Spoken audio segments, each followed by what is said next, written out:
1992년 가을 남강변 단독주택 베란다에서 김순자는 흐르는 강물을 바라보았다. 49세 진주 남성초등학교에서 30년을 가르치고 이제 정년퇴직을 1년 앞두고 있었다. 딸 미영 25세는 서울에서 직장 생활을 시작했고 아들 준호 23세는 부산 회사에 취직했다. 두 자녀를 키우며 늘 북적였던 집은 이제 너무 조용했다. 여보, 우리 애 하나 더 키워보면 어떨까요? 남편 김철수 52세는 진주중앙시장 근처에서 철물점을 운영하는 과묵한 사람이었다. 담배 연기를 내뿜으며 그는 고개를 끄덕였다. 당신 하고 싶은 대로 하소. 당신이 평생 아이들 가르쳤으니 한 명쯤 더 키워도 괜찮겠소. 주말 부부는 대구로 향했다. 달서구에 있는 사랑의 보육원. 낡은 3층 건물에서 아이들의 웃음소리가 들렸지만 어딘가 강제된 밝음 같았다. 원장 선생님은 50대 중반의 여성으로 피곤한 얼굴로 부부를 맞았다. 요즘 입양하시는 분들은 다 어린 아기를 원하시는데 선생님께서는 큰 아이도 괜찮다고 하셨죠? 네, 9살이나 10살도 좋아요. 오히려 그 나이 아이들이 더 제대로 된 가정이 필요하지 않을까 싶어서요. 원장은 박민준을 불렀다. 운동장 구석 벤치에 혼자 앉아 책을 보던 아이가 천천히 다가왔다. 키는 또래보다 작고 말랐으며 짧게 깎은 머리에 큰 눈이 인상적이었다. 하지만 그 눈에는 9살 아이답지 않은 경계심이 가득했다. 민준아, 인사드려라. 이분들이 너를 만나러 오셨다.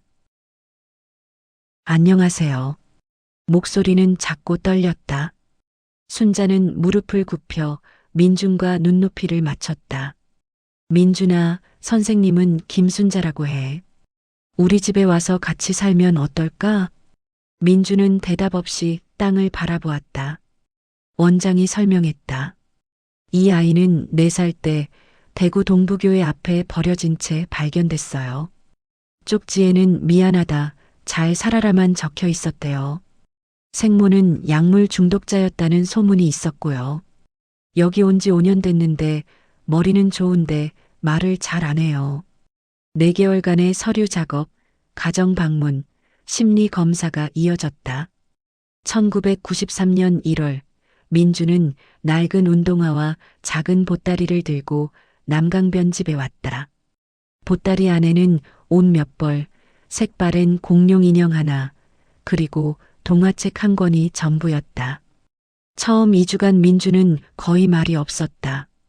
밥을 먹을 때도 고개를 숙이고 자기 방에서만 지냈다. 순자가 말을 걸면 네, 아니오만 반복했다. 밤에는 악몽을 꾸는지 작은 비명을 지르기도 했다. 순자는 인내심을 발휘했다. 민준이 좋아하는 것을 관찰했다. 짜장면, 돈가스, 초콜릿 과자. 책 읽기를 좋아한다는 것도 알았다. 매주 토요일마다 진주중앙도서관에 데려가 원하는 책을 골라주었다. 입양 한 달째 되던 날, 순자는 미역국과 초콜릿 케이크를 준비했다. 민준아, 오늘이 우리 가족이 된 지 딱 한 달이야. 축하한다, 아들. 촛불을 켜고 노래를 불렀다. 철수도 어색하게 박수를 쳤다. 그때 민준의 입가에 작은 미소가 번졌다. 짧은 순간이었지만 순자는 그 미소를 놓치지 않았다. 엄마, 고맙습니다. 민준이 처음으로 엄마라고 불렀다. 순자의 눈에 눈물이 고였다. 그날 밤 그녀는 남편에게 말했다. 여보, 우리 잘할 수 있을 것 같아요. 철수는 고개를 끄덕이며 담배를 피웠다. 하지만 그의 눈에는 걱정이 어려 있었다. 1993년 3월 민주는 진주 남성초등학교 4학년에 편입했다. 순자가 30년간 몸담았던 학교였다. 동료 교사들은 순자 선생님이 입양하신 아드님이라며 호의적이었지만 아이들은 달랐다. 첫 주가 지나고 담임 박혜진 선생님에게서 전화가 왔다. 순자 선생님, 민준이가 애들한테 좀 괴롭힘을 당하는 것 같아요. 무슨 일인데요?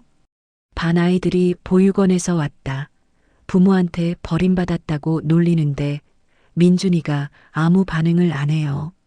울지도 않고 화내지도 않고 그냥 멍하니 서 있기만 해요. 그게 더 걱정이에요.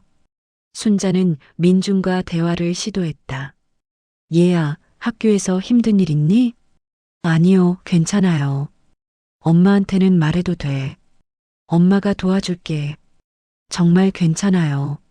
하지만 민준의 눈빛은 점점 더 어두워졌다. 그리고 이상한 일들이 시작됐다. 5월 어느 날 순자의 재봉틀 옆에 항상 두던 재단 가위가 사라졌다. 집안을 다 뒤졌지만 찾을 수 없었다. 일주일 후 민준의 책가방 안쪽 지퍼에서 발견했다. 민준아, 이 가위 왜 가방에 넣어뒀니? 모르겠어요. 누가 넣었나 봐요. 누가 내 가방에 가위를 넣어? 민준아, 엄마는 혼내려는 게 아니야. 그냥 왜 가져갔는지 알고 싶은 거야. 민준은 대답하지 않고 방으로 들어가 문을 닫았다. 6월에는 순자의 금반지가 사라졌다. 결혼 20주년 때 철수가 선물한 것이었다. 3일을 찾다가 민준 방 서랍장 양말 속에서 발견했다. 이번에는 철수가 나섰다. 야, 박민준. 이게 뭐냐? 몰라요. 몰라. 반지가 혼자 내 서랍으로 걸어왔냐? 저 안 가져갔어요. 민준이 처음으로 목소리를 높였다. 철수는 깜짝 놀랐다. 그 눈빛이 뭔가 달랐다. 경계와 두려움 대신 차가운 반항이 보였다. 11세가 되던 1994년 봄 상황은 급격히 악화됐다. 순자는 민준의 책가방에서 라이터와 담배 한 갑을 발견했다.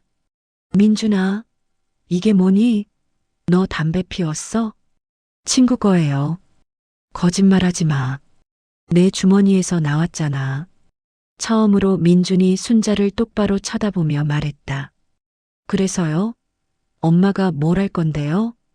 그 말투, 그 표정에 순자는 할 말을 잃었다. 이건 자신이 알던 민준이 아니었다. 철수가 일찍 퇴근해 민준을 불렀다. 이 자식아, 담배를 피워? 선생님이 얼마나 애쓰시는데. 아저씨는 매일 담배 피우잖아요. 뭐, 이 자식이. 철수가 손을 들려는 순간 순자가 가로막았다. 여보, 안 돼요. 때리면 안 돼요. 민주는 비웃듯 웃으며 방으로 들어갔다. 그날 밤 부부는 처음으로 민준 때문에 큰 싸움을 했다. 당신이 너무 봐줘서 저 모양이 된 거요. 여보, 저 애는 상처받은 아이예요. 사랑으로 치유해야 해요. 사랑? 사랑으로 다 되면 세상에 나쁜 사람이 어디 있소. 그 무렵 딸 미영과 아들 준호가 각각 독립했다. 명절에만 집에 오는 자식들.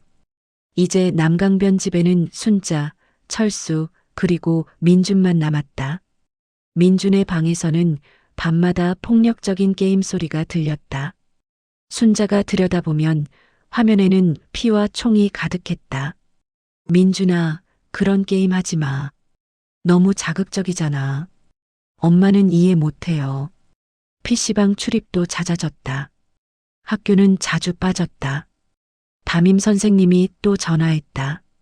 순자 선생님, 민준이가 이번 주에만 사흘을 결석했어요.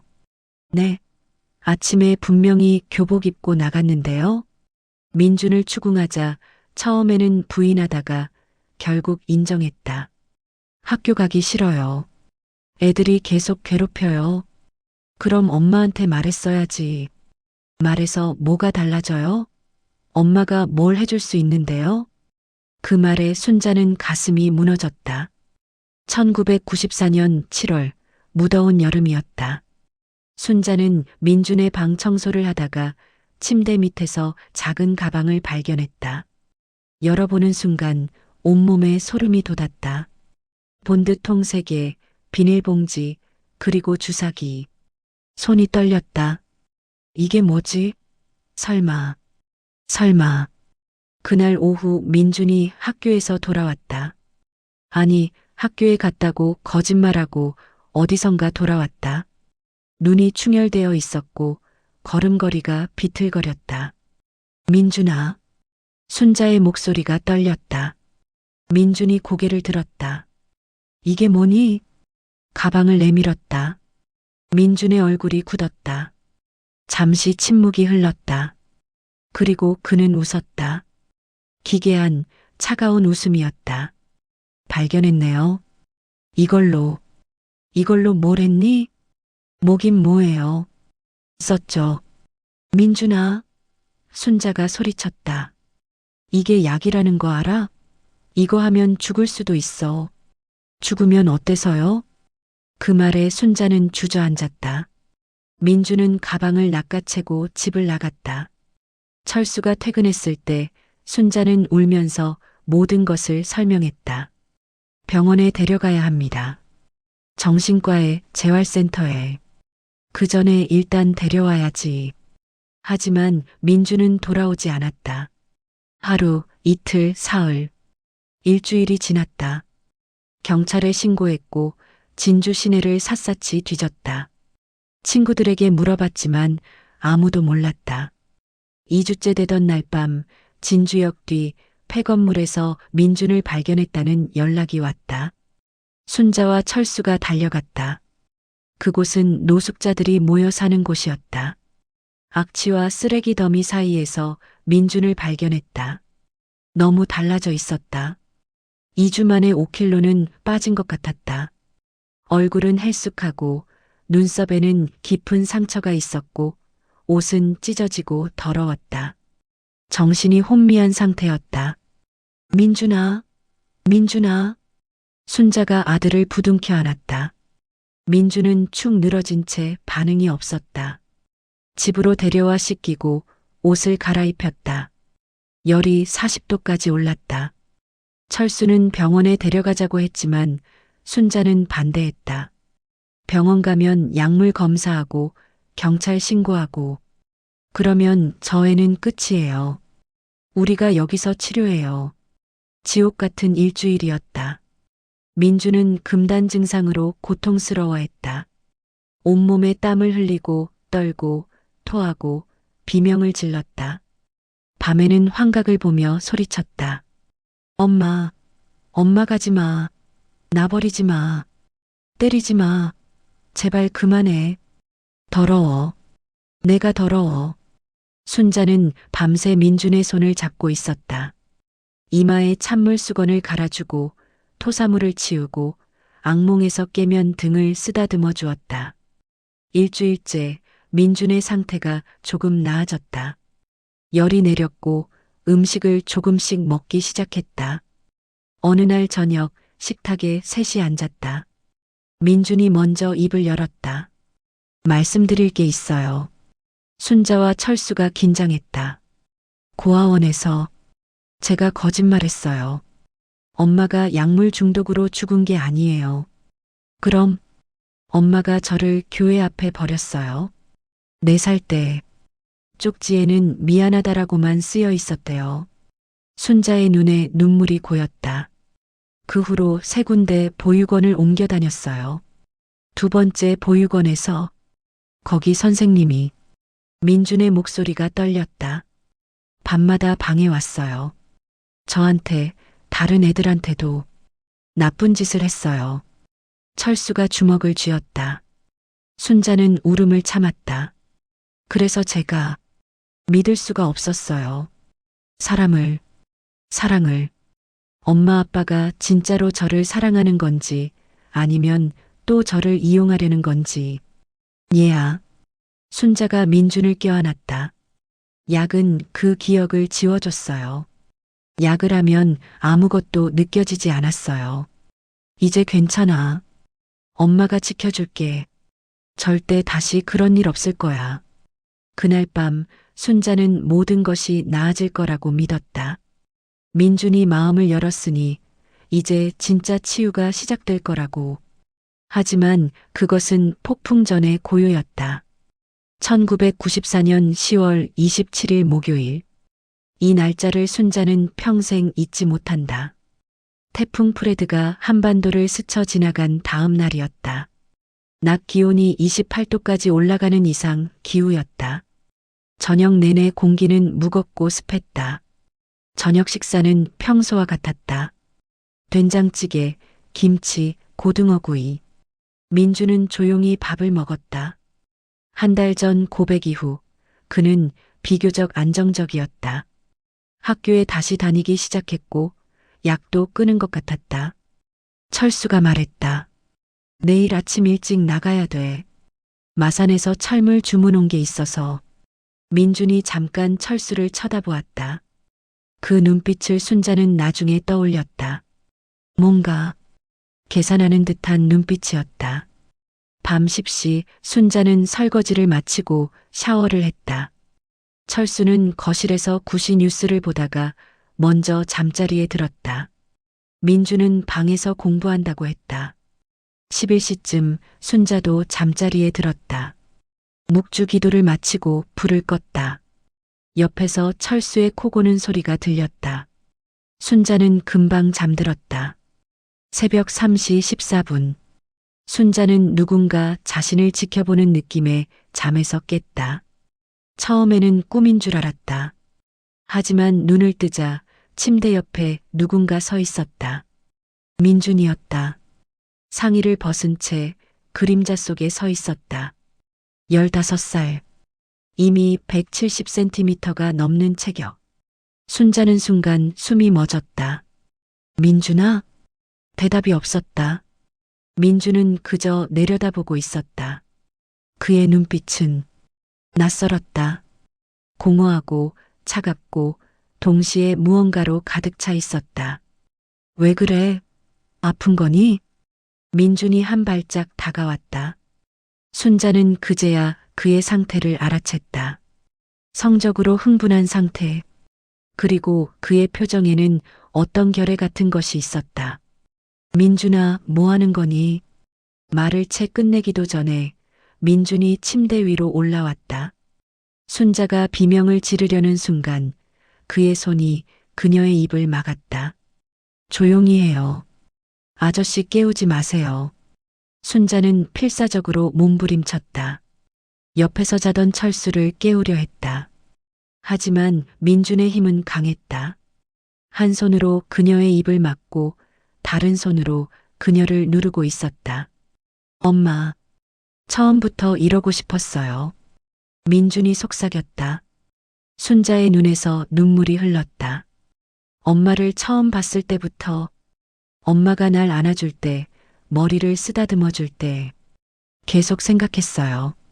이건 꿈이어야 했다. 악몽이어야 했다. 자신이 사랑한 아들이 품에 안고 키운 아이가 이럴 리 없었다. 민준이 그녀의 옷을 잡아당기려는 순간 철수가 깨어났다. 왜 이래? 철수가 눈을 뜨고 상황을 파악하는데 3초가 걸렸다. 그리고 폭발했다. 이 미친 새끼가. 철수가 민준에게 달려들었다. 두 사람은 바닥으로 굴러떨어졌다. 침대 옆 스탠드가 넘어지며 요란한 소리를 냈다. 너 제정신이냐? 미쳤어, 미쳤어. 철수가 민준의 목을 조르려 했다. 하지만 민준은 놀라울 정도로 침착했다. 바닥에 떨어진 스탠드를 집어들었다. 민준아, 안 돼. 순자가 소리쳤지만 늦었다. 민준이 스탠드로 철수의 머리를 내리쳤다.